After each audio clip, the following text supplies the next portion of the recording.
ओम शांति। 24 तारीख की बाबा की मुरली। मीठे बच्चे, पहला निश्चय करो कि मैं आत्मा हूँ। प्रवृत्ति में रहते अपने को शिव बाबा का बच्चा और पोतरा समझकर चलो, यही मेहनत है ना। प्रश्न, तुम सब पुरुषार्थी बच्चे किस एक गुह्य राज को अच्छी तरह जानते हो? उत्तर, हम जानते हैं कि अभी तक 16 कला संपूर्ण कोई भी बना नहीं है। सब पुरुषार्थ कर रहे हैं। मैं संपूर्ण बन गया हूँ, यह कहने की ताकत किसी में भी नहीं हो सकती, क्योंकि अगर संपूर्ण बन जाए तो यह शरीर ही छूट जाए। शरीर छूटे तो सूक्ष्म वतन में बैठना पड़े। मूल वतन में तो कोई जा नहीं सकता, क्योंकि जब तक ब्राइड ग्रूम न जाए तब तक ब्राइड्स कैसे जा सकेंगी। यह भी गुह्य राज है। गीत, मुखड़ा देख ले प्राणी जरा दर्पण में। ओम शांति। शिव भगवान उवाच। अब यह तो बच्चे समझ गए हैं कि इनका नाम शिव तो नहीं है, वह तो है निराकार शिव भगवान उवाच। बच्चे समझते हैं कि निराकार तो शिव बाबा को ही कहा जाता है और कोई मनुष्य मात्र के लिए नहीं कहेंगे। निराकार पतित पावन शिव बाबा ही ज्ञान का सागर है। वह इस तन द्वारा बैठ समझाते हैं। उसे ही परम पिता परमात्मा कहते हैं। पिता को और अपनी आत्मा को समझना है। मनुष्यों को अपनी आत्मा का पता नहीं है कि आत्मा क्या चीज़ है। अंग्रेजी में कहा जाता है सेल्फ रियलाइजेशन। सेल्फ यानी आत्मा क्या वस्तु है। भले कहते भी हैं प्रकृति के बीच में सितारा रहता है, बस सिर्फ कहने मात्र कह देते हैं। आत्मा स्टार है, निराकार है, तो उनका बाप भी तो निराकार होगा। छोटा बड़ा तो हो नहीं सकता। जैसे आत्मा है वैसे परमात्मा है। वह है सुप्रीम, सबसे ऊंचते ऊंच। पहले तो आत्मा को समझना है कि आत्मा किसकी संतान है, वह कैसे पतित से पावन बनती है, वह कैसे पुनर्जन्म लेती है, कुछ भी जानते नहीं। पहले तो यह नॉलेज चाहिए कि आत्मा क्या वस्तु है। बाप ही आकर आत्माओं को बताते हैं कि आत्मा स्टार मिसल है, अति सूक्ष्म है। इन आँखों से देखा नहीं जा सकता। देखने के लिए दिव्य दृष्टि चाहिए। भल हॉस्पिटल में कितना माथा मारे आत्मा को देखने के लिए, परंतु आत्मा को देख नहीं सकते, अति सूक्ष्म है। पहले तो यह निश्चय चाहिए कि मैं आत्मा अति सूक्ष्म हूँ। बाप उनको ही समझाते हैं जिनकी आत्मा में 84 जन्मों का पाठ नूंदा हुआ है। फिर परमात्मा खुद ही रियलाइज़ कराते हैं। वो आत्मा थोड़े ही करा सकती है। परमात्मा खुद ही रियलाइज़ कराते हैं कि मैं तुम्हारा बाप अति सूक्ष्म हूँ। ड्रामा में सारी एक्ट नूंदी हुई है। इनके पार्ट में कुछ भी चेंज हो नहीं सकता। बाप कहते हैं मैं किसको बीमारी आदि से कोई ठीक करने थोड़े आता हूँ। यह जिस्मानी बीमारी आदि तो कर्म भोग है। तुम तो मुझे कहते ही हो पतित पावन, नॉलेजफुल, ज्ञान का सागर, आओ हमको आकर पावन बनाओ, राजयोग भी सिखाओ। परमात्मा को ही बुलाते हैं। फिर बीच में श्री कृष्ण कहाँ से आया? श्री कृष्ण को सभी गॉडफादर थोड़े ही कहेंगे। सभी आत्माओं का बाप निराकार है। वह है दुख हरता सुख करता। वह कैसे आया, कैसे पार्ट बजाया, यह कुछ भी जानते नहीं। शास्त्रों आदि में तो कुछ है नहीं। गीता है सर्वशास्त्रमय शिरोमणि, जिस गीता से ही सतयुगी आदि सनातन देवी देवता धर्म की स्थापना हुई। पीछे फिर बाल बच्चे आए। धर्मशास्त्र मुख्य कौन से हैं? उस पर बाप समझाते हैं मुख्य है गीता, जिससे ब्राह्मण सूर्यवंशी चंद्रवंशी धर्म की स्थापना हुई। संगम युग है ही ब्राह्मण धर्म। तुम जानते हो, बाबा हमको ज्ञान सुना रहे हैं जिससे हम शूद्र से ब्राह्मण बनते हैं, फिर सूर्यवंशी चंद्रवंशी बनेंगे। यह तो पक्का याद कर लेना चाहिए। परमपिता परमात्मा ने ब्राह्मण, देवता, क्षत्रिय धर्म की स्थापना की। बाबा ने आत्मा पर भी समझाया है। कई बच्चे अपने को आत्मा समझ बाप को याद करने में मूंझते हैं। अरे तुम आत्मा हो न, तुम्हारा बाप है शिव। जैसे आत्मा ऑर्गन्स बिना कुछ भी कर नहीं सकती, वैसे निराकार बाप को भी तो ऑर्गन्स चाहिए न। वह इनमें आकर समझाते हैं आत्मा का रूप क्या है, परमात्मा का रूप क्या है। यह तो कहने मात्र कहते हैं परमात्मा का रूप बिंदी है, परंतु उनमें कैसे अविनाशी पार्ट नूंदा हुआ है जो कब मिटने वाला नहीं है, यह कोई नहीं जानते। परंतु पार्ट अनादि परंपरा से चले आते हैं, इनकी कब एंड नहीं होती। पुरानी दुनिया की एंड हो तब नई दुनिया हो। बाबा ही आकर पतित दुनिया को पावन बनाते हैं। बाबा ने समझाया है मुख्य धर्म शास्त्र है ही 4, जिससे 4 धर्मों की स्थापना होती है। पहले है गीता, फिर इस्लामी धर्म का शास्त्र, बौद्ध धर्म का शास्त्र, क्रिश्चियन धर्म का, फिर वृद्धि होती है। यह सब गीता के पुत्र पोत्रे हो गए। इसलिए गाया जाता है श्रीमद् भगवद गीता, जो बाप ने गाई है। बाप कहते हैं न मैं मनुष्य हूँ न मैं देवता हूँ, मैं तो ऊंचते ऊंच निराकार परमात्मा हूँ। मैं कल्प कल्प इस साधारण तन में पढ़ाने आता हूँ। तुम जानते हो कि अभी हम बरोबर ब्राह्मण बने हैं, फिर सो देवता बनेंगे। वृद्धि तो होती जाती है। हाँ, कोई बीके बनना मासी का घर नहीं है। समझाया जाता है कि गृहस्थ व्यवहार में रहते अपने को शिव बाबा का बच्चा समझो। तुम शिव बाबा के पोतरे भी हो तो बच्चे भी हो। अज्ञान काल में ऐसे नहीं कहेंगे कि मैं दादे का पोतरा भी हूँ, बच्चा भी हूँ। तुम बच्चे दादे के हो, शिववंशी। फिर शिव बाबा एडॉप्ट कर बीके बनाते हैं। वह निराकार हो गया, वह साकार हो गया। निराकार बाप के तुम बच्चे हो। फिर कहते हैं ब्रह्मा द्वारा मैं तुमको एडॉप्ट करता हूँ, तो ब्रह्मा के बच्चे होने के कारण तुम मेरे पोतरे हो। तुमको वर्षा शिव बाबा से मिलता है। बाकी कोई धर्मशास्त्र उसको कहा जाता है जिससे धर्म स्थापन होता है। वेदों से कौन सा धर्म स्थापन हुआ? कुछ भी नहीं। महाभारत भी धर्मशास्त्र नहीं है, बाइबल धर्मशास्त्र है। गीता से तो देवता धर्म स्थापन हुआ। बाकी भागवत रामायण में तो दंत कथाएं लिख दी हैं, वह तो धर्मशास्त्र नहीं है। मूल बात है कि आत्मा को समझना है। वह फिर कहते कि आत्मा निर्लेप है, तो उल्टा हो गया ना। वास्तव में आत्मा ही शरीर द्वारा खाती है, वासना लेती है।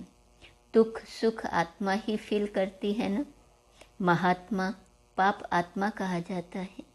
फिर आत्मा सो परमात्मा कह दिया तो रॉन्ग हो गया। सेंटर पर आने वाले कई बच्चों को यह भी पता नहीं है कि आत्मा क्या चीज़ है। तुम खुद कहते हो आत्मा स्टार है, उनमें ही सारा पार्ट भरा हुआ है। आत्मा अति सूक्ष्म है, आत्मा को कब देख नहीं सकते हो। हाँ, बाबा दिव्य दृष्टि से साक्षात्कार करा सकते हैं। साक्षात्कार किया फिर गुम हो जाएगा। फिर भी तुमको बुद्धि से निश्चय तो करना पड़ेगा न कि हम आत्मा अति सूक्ष्म है।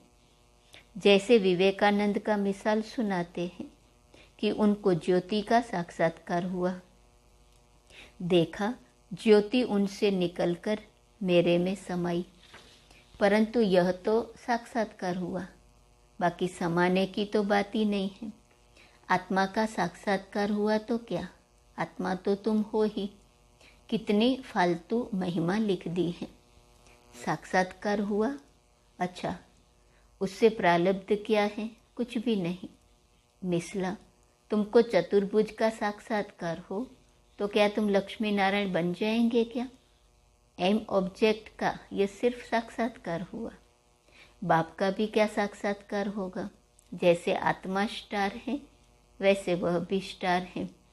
दिखाते हैं अर्जुन ने कहा कि हजारों सूर्य से जास्ती तेज है, हम सहन नहीं कर सकते, बस करो बस करो। अब ऐसा तो कुछ भी है नहीं। आगे तो बहुतों को साक्षात्कार होता था, जो सुना हुआ था वह साक्षात्कार हो जाता है।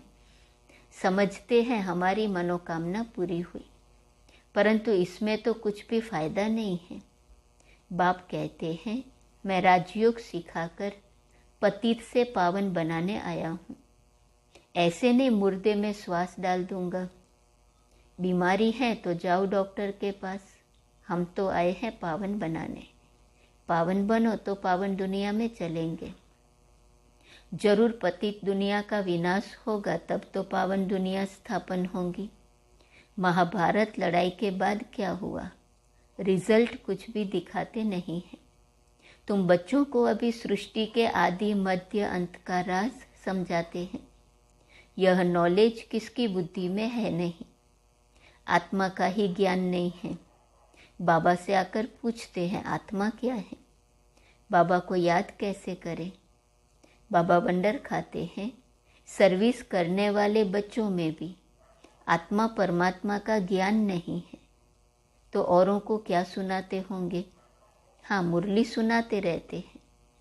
टीचर्स भी नंबरवार होती हैं, इसलिए मुख्य जो ब्राह्मणियाँ हैं उनको मुकर्रर किया जाता है कि क्लास में चक्कर लगाएं, एक एक से पूछे कि आत्मा का रूप क्या है, परमात्मा का रूप क्या है। सुपरवाइज करनी चाहिए। जब तक अपने को आत्मा समझ बाप को याद न करें तो विकर्म विनाश भी हो न सके। मनुष्य बिल्कुल पत्थर बुद्धि है, उन्हें पारस बुद्धि बनाने में मेहनत लगती है। दिलवाड़ा मंदिर में देखो, आदि देव का काला चित्र है, फिर ऊपर में स्वर्ग की सीन बनाई है। मंदिर बनाने वाले तो करोड़पति हैं, जानते कुछ भी नहीं। महावीर कहते हैं परंतु अर्थ कुछ भी नहीं समझते। जगत अम्बा महारानी बनती है न, आदि देव की बेटी सरस्वती है। मंदिर तो अनेक बनाए हैं, ट्रस्टी लोग खुद भी जानते नहीं। पुजारी भी कहेंगे हम तो संभालने के लिए बैठे हैं। मंदिर फलाने ने बनाया, हम क्या जाने। मनुष्य आते हैं, माथा टेक कर चले जाते हैं। अब तुमको कितनी रोशनी मिली है, वहाँ तो न बनाने वाले जानते न पूजा करने वाले जानते। यहाँ तो बाबा कहते तुम बच्चों को कितनी रोशनी मिली है, तुम सब कुछ जानते हो। यह पढ़ाई है मनुष्य से देवता बनने की। मनुष्य गीता भवन बनाते हैं, परंतु गीता किसने रची यह किसको पता ही नहीं है। बड़े बड़े करोड़पति बड़े बड़े मंदिर बनाते हैं, जानते कुछ भी नहीं। बाप आकर सारे ड्रामा का राज तुमको समझाते हैं। अच्छा, और कुछ नहीं समझते हो तो सिर्फ शिव बाबा को याद करते रहो, यह भी अच्छा। बाप को याद करते हैं न, शिव बाबा है ही आत्माओं का बाप। मरने समय शिव बाबा के सिवाय और कुछ भी याद न आए तो भी स्वर्ग में जाएंगे, कोई कम बात थोड़े ही है। पहले पहले तो अपने को आत्मा निश्चय करना है, वह है फिर परमपिता परमात्मा, नाम उनका शिव है। आत्मा भी बिंदी रूप है, परमात्मा भी बिंदी है। जैसे आत्मा में 84 जन्मों का पार्ट है, परमात्मा का भी पार्ट है पतितों को पावन बनाने का। भक्ति में मैं सर्व की मनोकामनाएं पूर्ण करता हूँ। दिव्य दृष्टि की चाबी बाप के हाथ में है। यह भी ड्रामा में पार्ट बना हुआ है। नवदा भक्ति से साक्षात्कार होना ही है। अशुद्ध कामनाएं शैतान अर्थात रावण पूरी करता है। यह जो रिद्धि सिद्धि आदि सीखते हैं वह मेरा काम नहीं है। जिससे मनुष्य किसको दुख देवे, वह कामनाएं मैं पूरी नहीं करता हूँ। अभी सब बच्चे पुरुषार्थी हैं, 16 कला कोई बना नहीं है। जब तक विनाश हो तब तक पुरुषार्थ चलना ही है। किसकी भी ताकत नहीं जो कहे कि 16 कला संपूर्ण बन गए हैं, बन ही नहीं सकते। वह अवस्था होगी अंत में। भल कोई रात दिन उठकर बैठ जाए, परंतु बन नहीं सकेगा। इस समय कोई कर्मातीत बन जाए तो शरीर छोड़ना पड़े, सूक्ष्म वतन में जाकर बैठना पड़े। मूल वतन में तो जा न सके। पहले ब्राइड ग्रूम जाए तब तो ब्राइड्स जाएंगी, उनसे पहले कैसे जा सकते। बुद्धि भी कितनी दूरादेशी चाहिए।